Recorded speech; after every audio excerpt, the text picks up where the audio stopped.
They were called the Apkallu in ancient Mesopotamia, part man, part fish, part divine.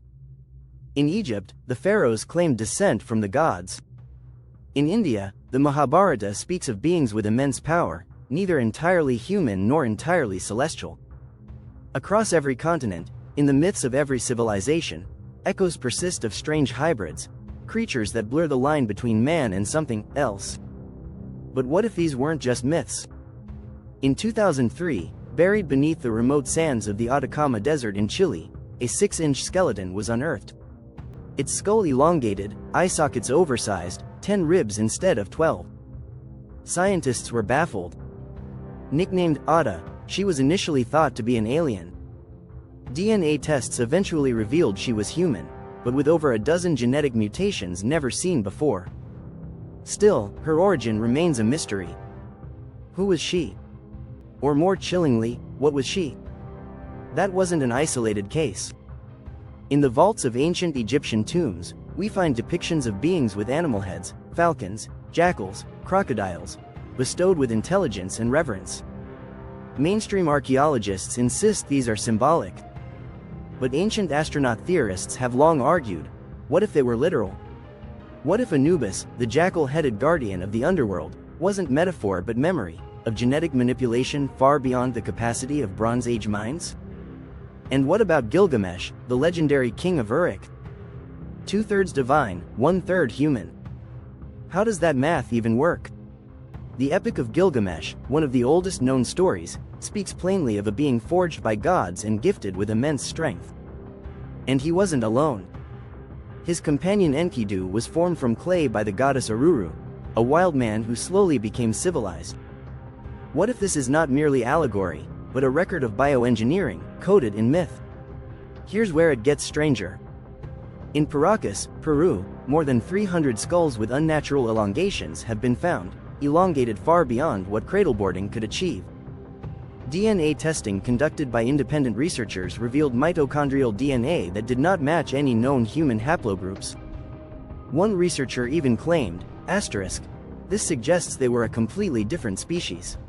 Not just another culture, but possibly another branch of intelligent beings, human-like, but not human.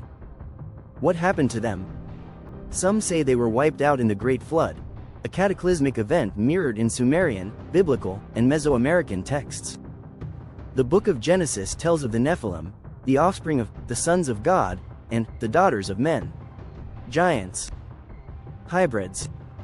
Beings of enormous size and intellect. They were said to be wiped out because their existence had corrupted the earth. But if they were destroyed, why do so many cultures still depict them? Why are their likenesses etched into stone temples, painted on cave walls, and whispered about in the oral histories of tribes that never had contact with each other? Consider this. In 2017, a cave system near Nazca, Peru, yielded what appeared to be mummified humanoid beings. 3-fingered hands, oversized heads, and eerily preserved skin. The scientific community recoiled, calling them fakes. But to those who examined them firsthand, researchers, journalists, and a few daring archaeologists, there was hesitation. Could they really dismiss these remains without full analysis? Or was something being suppressed? Time and again, we encounter the same pattern: discovery, dismissal, disappearance. At the heart of it lies a question so uncomfortable, it's easier to laugh at than confront. What if humanity was not the first intelligent species on this planet? What if Homo sapiens share this Earth's history with others, beings bred, created, or left behind by something else entirely? Ancient Indian texts describe the Nagas, serpent beings who lived beneath the earth in massive underground cities. Mesoamerican myth speaks of Quetzalcoatl, the feathered serpent god who arrived from the sky, taught civilization, and then vanished with a promise to return. In Africa, the Dogon tribe described Sirius B, a star invisible to the naked eye but orbiting Sirius A, centuries before modern astronomy confirmed it. They claim their knowledge came from visitors, the Nomo, amphibious beings from the sky. Are these coincidences? Are fragmented memories of real contact? Even modern science hints at strange possibilities. In 2010, Harvard geneticist George Church proposed that with enough intact DNA, we might be able to resurrect extinct species, or create entirely new ones. If we can do this now, who's to say it hadn't been done before? Who's to say we weren't the result of someone else's experiment? Think of the 223 genes in the human genome that have no known evolutionary origin. They do not exist in any other life form on Earth. Where did they come from?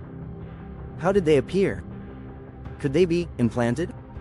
The Sumerians spoke of the Anunnaki, who came from the heavens to mine gold and genetically modified primitive hominids to serve as workers. That sounds outlandish, until you consider how humans went from hunter-gatherers to monument builders almost overnight, historically speaking. And then, there's the silence.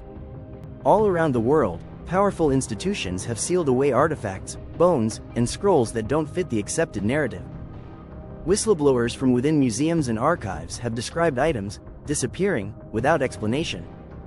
Alternative historians and researchers who delve too deep often find their careers ruined, their work discredited without review. Why? Is it because the truth is too dangerous? Too disruptive? Too close?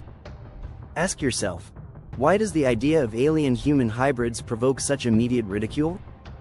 Is it because it's absurd, or because it's unsettlingly plausible?